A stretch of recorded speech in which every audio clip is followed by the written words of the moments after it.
And so when I became an adult, that's really where I shifted all of my time forward to, was working with LGBTQ youth and being part of those spaces where they can be their full selves and also explore their leadership and their voices and their ability to impact change the world in their small communities. You're creating the future that you needed when you were younger. Yes. Welcome to the Curious Cat Bookshop Podcast, the podcast of the independent bookstore of Winsted, Connecticut, creating a literary community in Northwest Connecticut, bringing our local authors to the world and the world to our community in Northwest Connecticut.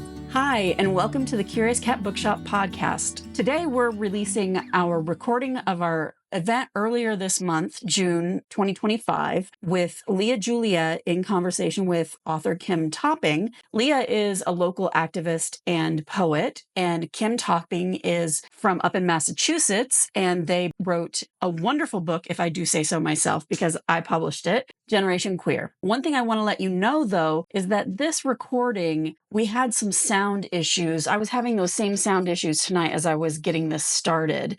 I think what happened is that somehow we hit mute on the really nice microphones that we had connected to the camera. And so I had to filter out the air conditioner, and they sound a little bit like they're in a very large room echoing. And I think that's because I had to do the filtering. And there's a moment right at the beginning where Kimm is reading from their book and cuts off in mid-sentence and picks up in an entirely different sentence. And I will read the bit that's missing in there so that those of you on the audio-only podcast won't wonder why the sentence took such a drastic turn. We had a little bit of technical difficulties, but the rest of the podcast is a wonderful conversation, and I hope that you enjoy it.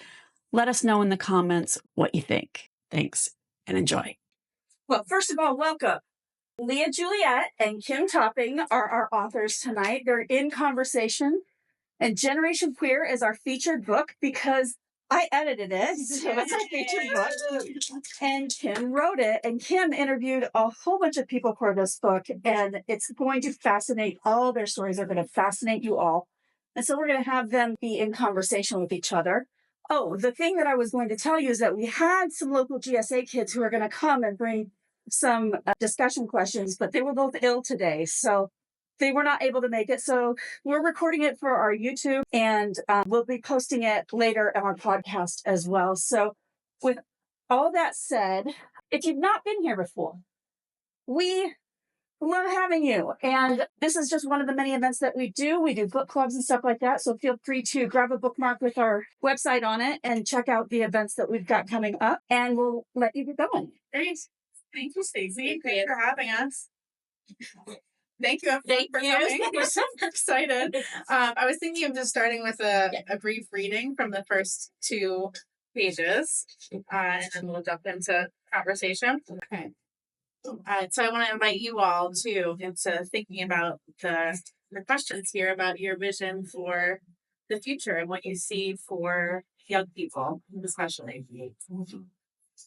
What do you envision when you imagine a future in which all young people are thriving, safe, and able to achieve meaningful lives for themselves?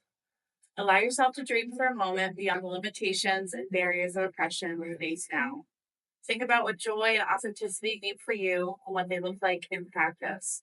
Imagine how it would feel to experience classrooms, community centers, and homes in this future. Picture it and arrive there. It doesn't take much imagination or far-fetched thinking to envision this world, considering that young people have the answers, have been shouting them for generations. The future that young people are creating the roadmap to is inclusive. It's a future where all of us can bring our full selves, languages, families, and histories into every space and relationship. There's no need to code switch or suppress ourselves. This future is anti-racist. It acknowledges that so much of humanity's collective knowledge is rooted in Black, Brown, and Indigenous communities, and all people of the global majority, and that reparations are owed to BIPOC communities. It is freed from genocide, ethnic cleansing, and all forms of violence, while the truths of these harmful histories are not censored or erased. The stories representing all of humanity are available.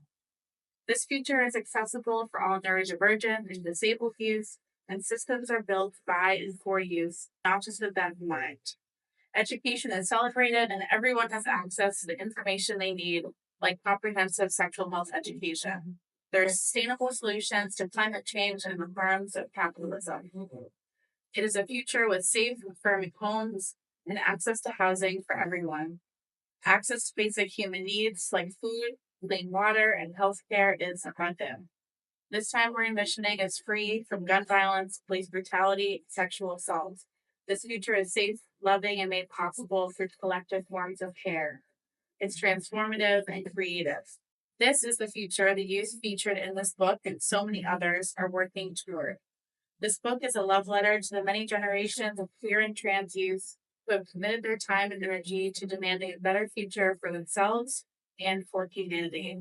They have thoughtfully and intentionally built upon the legacies of so many trans and queer ancestors before them in order to bring that vision much closer to the present tense. It's also a commitment to older generations. We will partner with Gen Z and Gen Alpha who will not stand on the sidelines and say, the youth will save us.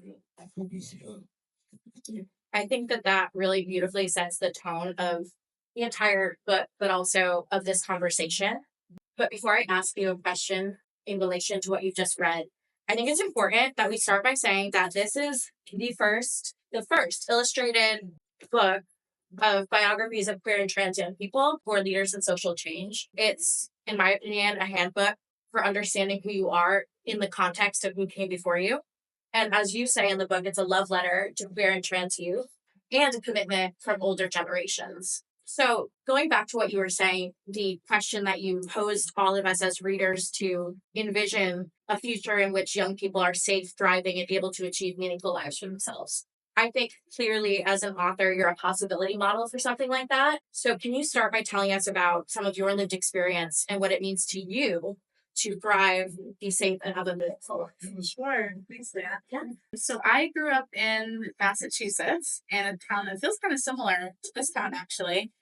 And I came out when I was very young, when I was 11, 12 years old. And I didn't have any possibility models, role models, people to look to in the media, even people around me. I started the first GSA at the high school, and I couldn't get anyone to join at the time. That was really just the culture of silence and stigma. Everyone that I did try to get to join that GSA eventually came out after high school, which says a lot about how we kind of like know and see each other even before we say it. We know we have shared values and identities, even if we don't say it out loud. And those are still some of my friends today. But it meant a lot to have just a space that existed in the school for me to like hang out with my English teacher and talk about queer stuff. Yeah. But I couldn't talk about that at home. And I didn't know of any youth programs or spaces where I could just be myself.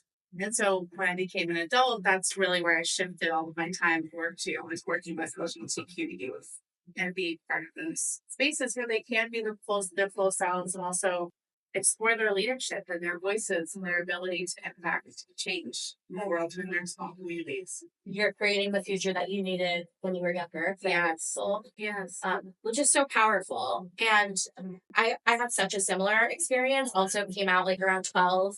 Lived in a very small town, started the first gay straight alliance. There was nobody in it. Very similar experiences. Yeah, we watched a millennial experience. Yeah, for sure. But like also at the same time thinking that you were just one state away and you had such a similar lived experience, but I'm sure both of us felt very isolated and alone. And I'm sure that with the internet and social media, so much has changed for young people, but still having resources like a full book of not only biographies of folks, but also definitions and understanding of just so much. Like it's the book that you need to read if you want to be an ally or if you're learning who you are. I want to talk about one of the important things that you did in this book, which is centering queer and trans youth, not as symbols of tragedy, but as full and complex people. So my questions for you on that are, what inspired you to center the experiences of queer and trans young people? And how do you approach building trust in the storytelling process with folks who are so young? Yeah, so working with queer and trans youth, like I see every day how they are spoken about. It's in a deficit model, right? It's not strengths based. Well, so I always talk with teachers about when you're working with LGBTQ youth, don't start with what's going wrong. Start with their strengths and going well in their lives, who their friends are, who they trust, like what is going well, so you can build on those strengths together. And I think, also for LGBTQ, taking in so much negative information and news and anti-LGBTQ legislation, it's extremely overwhelming. And so to see examples of people like themselves leading with joy and celebrating their friendships, the things that they care about, like all these things that just make us human. And so many of the activists that I spoke with actually didn't call themselves activists at all. Yeah. They were fighting for their rights to maybe use the bathroom or to have access to their education at school, to be able to just gather in public with their friends and not experience homophobia, all of these things that they were speaking about. And then now they're labeled an activist because they're using a voice, but actually they're just saying what is right. Yeah, but we all know it's true. And there was a second part of your question, which was... well, you answered building trust. I think you answered both parts of the question, actually. But, yes, centering trans youth not as symbols of tragedy, but as full-blown people. Yeah, absolutely. And that was part of building the trust in interviews, too. Because many of them I hadn't met before. And so I'm asking to spend this time together to ask you really personal questions about your life. And there's a lot of trust that goes into being in a public format like this, being in a book. Yeah, that also takes some risks. And so we talked a lot about those risks and what that might look like. And some young people said they didn't want to be a part of this project, and they completely respected that. Yeah. Some young people, there's someone in here who's mentioned in the historical timelines, but she and her family actually decided to step away from doing anything public. She was on the cover of National Geographic, did all this incredible work. I just want to be a kid. Yeah, I just want to exist as a kid. That's important too. Yeah. No, I mean, I think the depth of and the amount of biographies in this book really speaks volumes to how trustworthy you must be as a storyteller, which is just so important. And I guess you kind of answered this question as well, but I think so many authors, especially authors who aren't members of the community within themselves, or just folks in the media in general, really flatten queer and trans narratives. But you did such a beautiful job of balancing challenges and hope and like the messy middle of all of it, which I think is very valuable. I want to talk about the title, because obviously when I first heard about this book, it was very eye-catching to me. I want to talk about what the phrase generation queer means to you, because obviously, as you discuss in the book, there's been generations before us who have led this movement. But how do you see today's generation redefining queerness and activism, maybe both together? Mm-hmm. Yeah, so I want queer to be very central in the title. That was first most important. Yeah. And as you mentioned, it's not like it's the first generation that's queer, which is sometimes a big myth in the world that I deal with all the time. But I'm doing workshops with teachers that every generation has had queer people and queer activists in some way. But the book is about this particular generation, how they're approaching activism, and the really unique ways that they're doing it through arts, through education, through organizing, through finding what their specific talents and interests are and how they can channel that into creating change, especially in their local communities. So that's really what the title is about. It's also about queer as a verb, which I love. It's just like how we challenge the dominant narratives about how to exist and be in the world. And I think that's so much of what this generation is doing, is challenging gender stereotypes, sexuality stereotypes, all of that, and bringing queerness into our thinking every day. Yeah, being creative is being queer. Just being subversive to what we've been told is normal or okay. Yeah. I love that. And I love that you've introduced queer as a verb in the book. And I think that a lot of the young people that you profile are doing what you're saying, queering these intersections of multiple identities and systems, climate justice, housing justice, anti-racism work. So in all of these different, very complex stories, were there themes that emerged in how these young people navigate both power and visibility and maybe resistance as well? Yeah. I mean, I would say there were themes, but each of them had a very unique way of approaching their activism and who they brought into that activism too. Like some have really close relationships with their families, and family organizing is really integral to what they do. Some organize with their friends and their school community. So it looks a lot of different ways. But I think overall, they all have this analysis of power and how power influences all of our lives. Yeah. And oppresses so many people based on identity, and that all of that is interlinked and interconnected. Yeah. So they're all very tapped into understanding intersectionality and that importance and organizing and making sure we're bringing together, as you mentioned, all of these movements for justice. Yeah. That they're not isolated, right? So whether that's, their GSA teaming up with the BSU at their school and creating programs together, or the protests that's featured in the last chapter with their Youth Assemble. They organize with a lot of other organizations that were doing justice work around the country because they understand that we build power together. Yeah. We build collective liberation together. Yeah. Isolating these movements does us far more harm than good. And so I think it's so important that so much of, just intersectionality of identity in general is woven throughout this book, because it will, again, be like a possibility model for other kids who read it and say, oh, this person's biography really speaks to me. And I also think what you were saying earlier about so many of these kids being thrust into activism by their circumstances, and the advocacy piece coming really just out of trying to save their own lives and using whatever resources or talents or skills they had. But one thing I really loved about what you did in each biography at the end, you asked folks like questions about what they do for fun or what they're looking forward to. And it really humanized them in a way that I think so often advocacy in the media and in the public sphere doesn't do. Yeah. Because as soon as you become an advocate and not a kid anymore, you're held to different unhealthy standards. Yes. And you can't be a kid. Exactly. It's so dehumanizing. Yeah. It really is.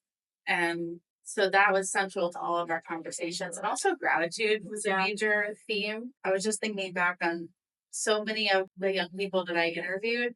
I went through a process of writing the draft and then sending to them and then sending to them again and again, probably I don't even know how many times. Yeah. Because it felt very important to me that if their story was going to be out there, that they were an active participant in that. And I wasn't just interviewing them, writing the story, and then it's out there. Yeah. And so many of them responded with, hey, can you add something about my partner? Add something about my mom.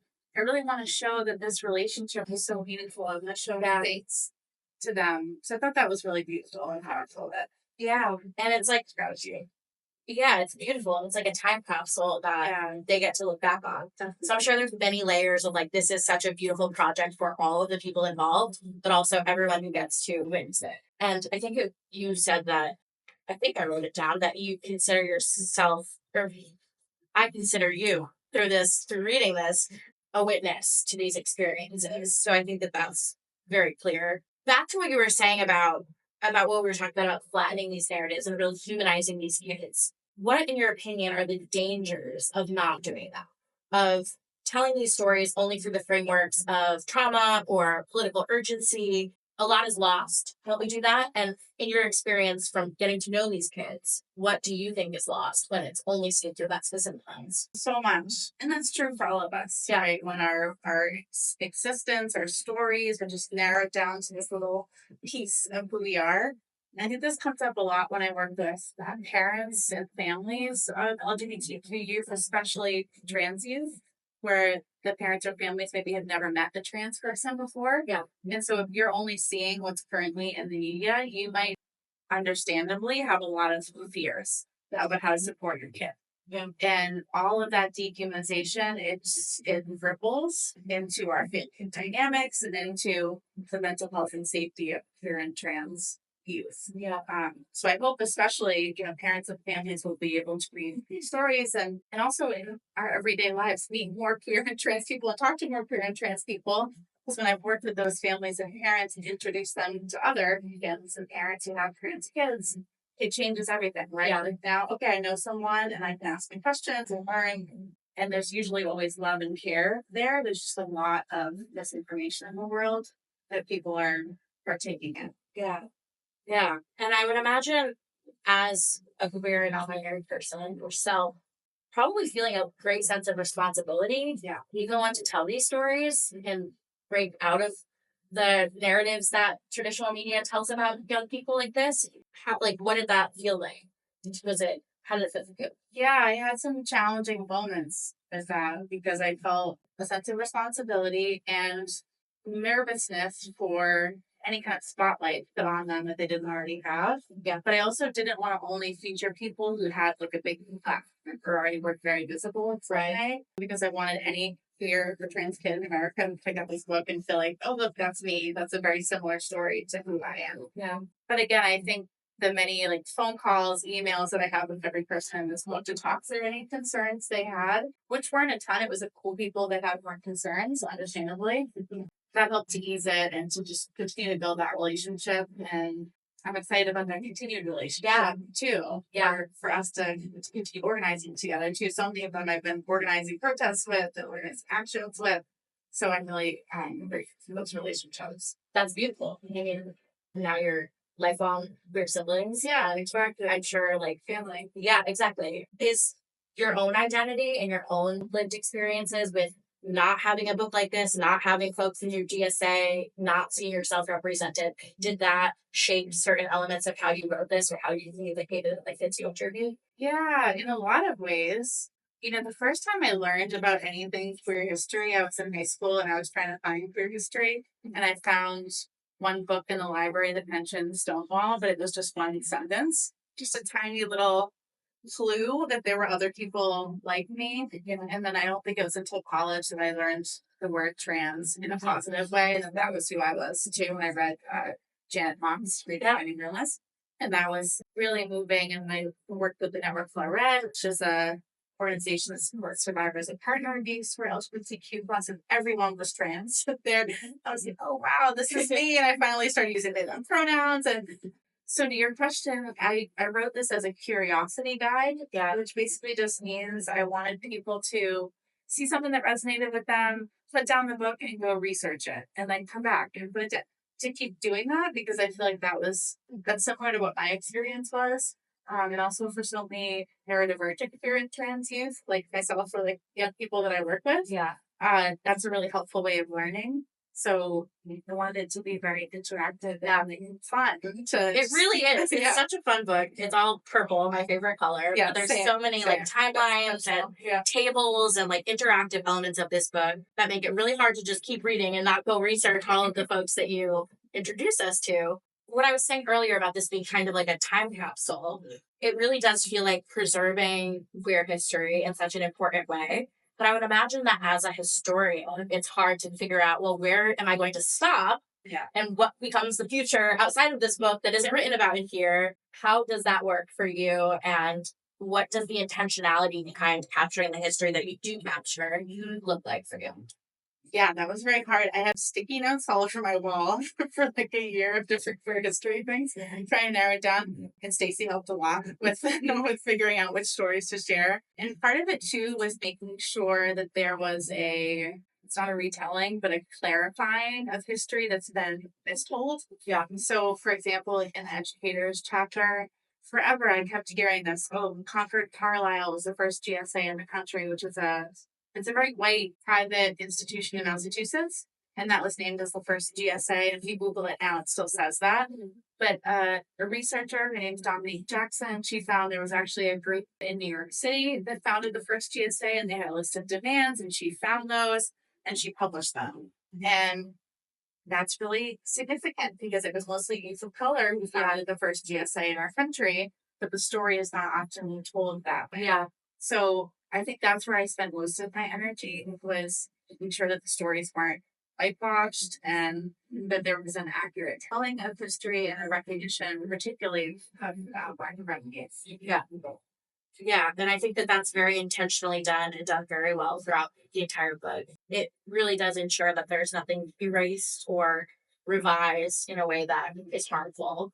But speaking of harmful erasure, earlier this year here in Connecticut, there was a bill introduced that seeks to prevent censorship in the state's public and school libraries and protect librarians from civil and criminal liability stemming from challenges to banning library materials. It's called the Don't Ban Library Books Act. So if a book like yours was available at the school library that I grew up in as a teenager, it would have changed my life, though now it most likely would have been banned. Many stories about trans youth stop at survival, but yours certainly seems to push towards living, dreaming, existing as real people.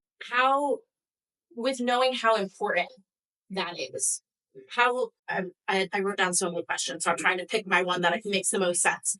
Have you experienced pushback like this to your, and how are the bans that we're seeing across the country of books like yours impacting authors like you? Not yet. Yeah, just came out in late May. Right. But Sorry. no, but it's people keep asking that Yeah. because, and it's really sad because that's what we anticipate. Yeah. At this point, and librarians are lifesavers. Like Yeah. I remember I just went to my hometown library a couple of days ago, and they had a huge pride display. Generation Queer was on it, and I was crying because when I went to that library as a kid, there was nothing. I talked to a librarian there, and they were like, "Yeah, I grew up in New Hampshire, and there was nothing. We could never find this." And now look, you walk into a library, and there's a display, and as a queer and trans kid, you can see that. You walk into the library and know, like, this is a place that I could be. Yeah. But even when that wasn't there, I still felt like the library was a place that I could be myself. Yeah. I just kind of knew that, I think, because of the welcoming culture in the libraries. So we have to protect librarians here in trans books that center BIPOC characters, immigrant stories, all of us, because trans youth need to be able to see that and access that. Of course, if we both we both know. Yeah. But when I worked for the Safe Schools program, I was directly responding to challenges to books in districts around Massachusetts, and often it was only one person in the entire district challenging the book. Yeah. Right. But it was a really important conversation with administrators, school committee members. Okay, are we going to let this impact our entire community right here? And so helping them to be prepared to explain the educational value of books like this and others was really important, because sometimes you can get really stuck and caught up in this painful language, right? And if we repeat it or we get into it, we might forget the value of it, which we all know. Yeah. Educators, as parents, people, as adults, we know the value of it for them. So being able to reiterate that. Yeah, like you're saying, it's terrible that you have to come to expect that. Yeah. But clearly, stories like these, books like these are life-saving.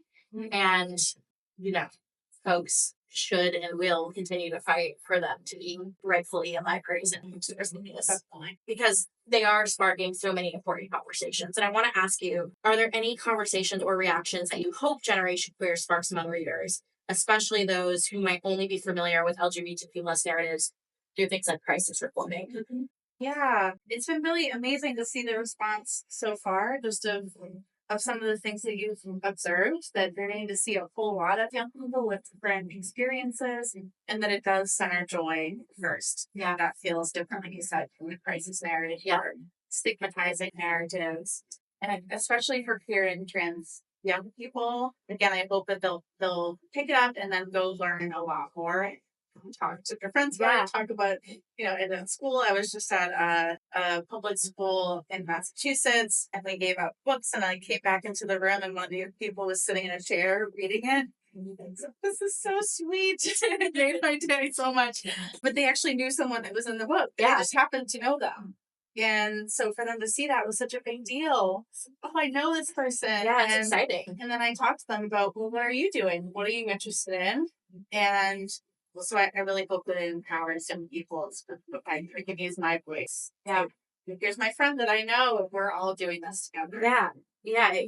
Seeing themselves reflected. And I also would imagine, this is a phenomenal resource for allies, for parents, for adults. It's so accessible, which I think is very important. It's an easy read, but you walk away having retained so much valuable information, which is hard because so many of the books that, we've both read, I'm sure, are dense reads. And, a lot of them you walk away feeling sad. Mm-hmm. But this, I walked away hopeful, invigorated, empowered, inspired, and excited to research all of the kids in it that I didn't know. Yeah.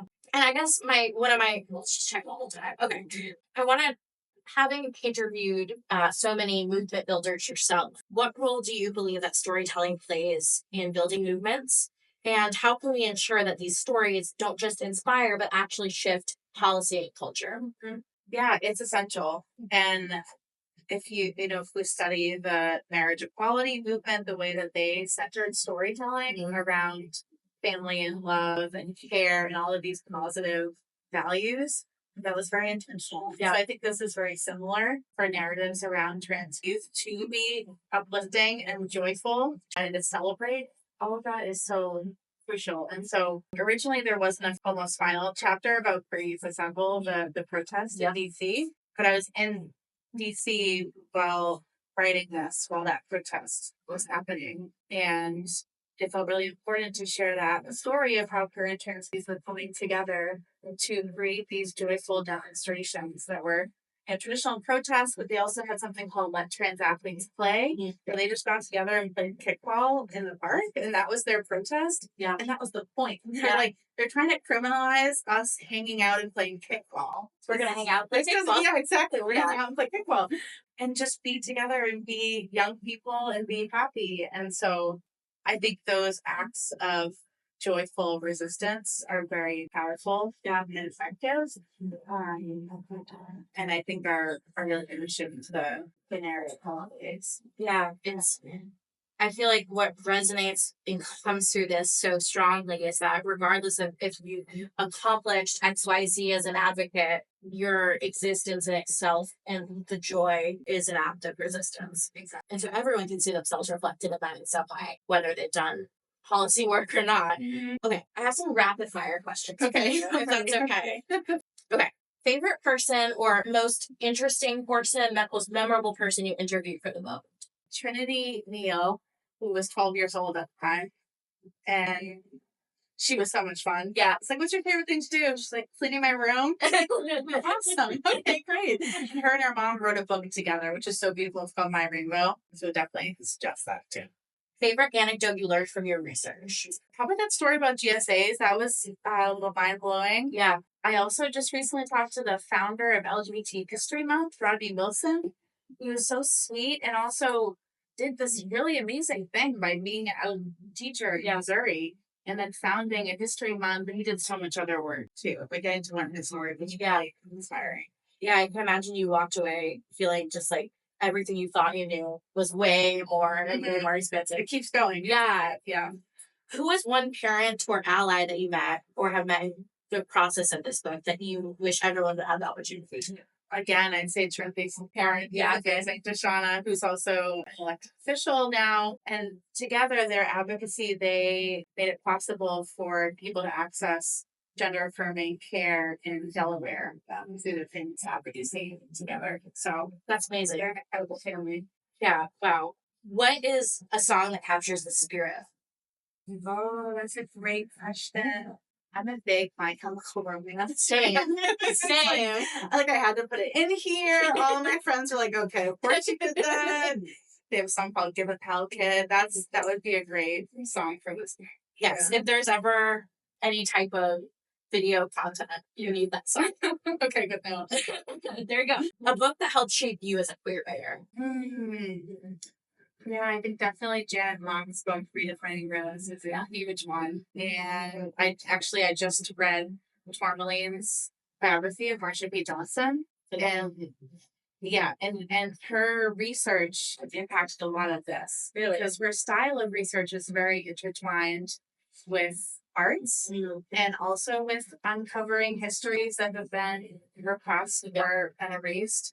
It's a very inspiring as a researcher and artist. Have I listened? Yeah, for sure. Definitely worth it. Yeah. One myth about queer and trans lives you're tired of smashing. All of them. All of them. How do you pick one? I know. There's too many. That's so fair. Yeah. It's so fair. All of them is a perfect answer. I think my last rapid fire question. If you could pull one quote from Generation Queer to get tattooed on you, what would it be and why? Oh, that's a good question. I might actually do that. You should. We're both tattooed. Yeah. Insane. I wrote down that I love the quote, my advocacy is my means to strengthen the courage of those that feel. Which was Sheila Smallwood said that. That's beautiful. Is there any quote you remember that you incredible? Yeah. Yeah. There's so many great quotes from the young people in here. You could have a full body of work from their but especially about so many of them said, let us be young people. Just let us be young people. And that was so important. Yeah. Let us live. Let us live. Let us exist. Let us have fun. All of that. Yeah. I think it's relevant for us as adults too. For sure. Because Because so much of our childhood was taken by feeling isolated. exactly. For sure, yeah. Which is why this is such a valuable book for even folks who are elders in their queer journey or who maybe think they know everything about who they are or the queer experience. It's valuable. 5 book. Thank you. 2 more quick questions Okay. before we get to some signing. What do you hope that a young queer or trans reader takes away from this book? And what do you hope someone who has never met a queer or trans person learns from this? For queer and trans young people, I hope they see all of the possibilities for themselves, not only in the future, but right now in this moment. Like as they're sitting with the book, all of the possibilities that they have. What was the second part? Do you hope someone who has never met a queer or trans person learns from reading this book? Well, I hope they want to hang out with non-queer and trans people and be friends and be welcoming. Yeah. I think that's so important. And to dispel all those myths that we were talking about and be, open to exploring that. Yeah. This really is just an anthology of how cool our community is. Exactly. It's basically like, be our friend. Yeah. Look how cool we are. Well, thank you so much for this incredible conversation. This was an amazing read. You're an incredible person. And thank you for creating this resource for all of us. Where can folks continue to find you and follow your work? I have a website, it's kimmtopping.com, and I have Instagram, it's Kimm Writes. And I'm excited to just talk with you all too and connect. Thank you for those thoughtful questions. Thank you. Appreciate it. Do you want to say anything about your book? I was going to say at the beginning, all this time, I'm like, oh no, I forgot to ask Leah to introduce Oh, it's herself. okay. It's okay. Please tell us about your book too. If you like trauma, I don't know. It's just illustrations. It's very thank you. coded. Yeah. Very emo coded. Yeah. Very My Chemical Romance coded. It's a book of poems I published in 2021 about queerness, trauma, gender, everything that I've lived through and experienced. They're spoken word poems, so they're meant to be read out loud or listened to. And yeah, just thank you for including me and including Liz. I really appreciate it. Does anybody have any questions? I have a question. Yeah. What is sustaining in your work right now? What is sustaining? Yes. Continuing to stay connected to queer and trans people every single day is very energizing. So whether that's like having a meeting or having coffee or showing up and chatting with queer and trans youth, just having those connections is everything for sure. And I think personally continuing to write and read stories, take care of my body, all of that good stuff, all that human stuff is really helpful. How about you? Yeah, literally allowing yourself to be human. Yeah. I would say the same. I work full time for an organization doing social media. And so I'm constantly talking to LGBTQ young people and interacting with them online. And so just the nature of social media and working in that space, it's a constant barrage of horrible information, and I want to throw my phone into a river 90% of the time.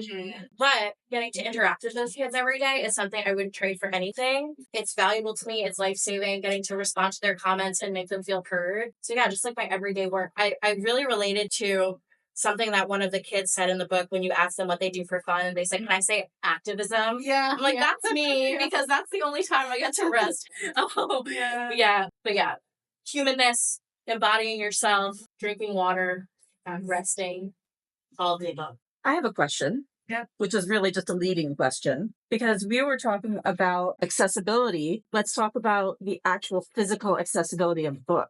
Mm-hmm. Yeah, the design. Because you insisted on that. I did, yes. And I think it was very important for this book. Yeah, so I did ask, and it's because of my work with young people who taught me so much too about this, that the text be accessible. And Stacy helped a lot with the breakout boxes too, to make sure. That was actually our designer, Sheila, who, by the way, also painted. Oh, really? The cats on the wall. Cool. I mean, cats. Yeah.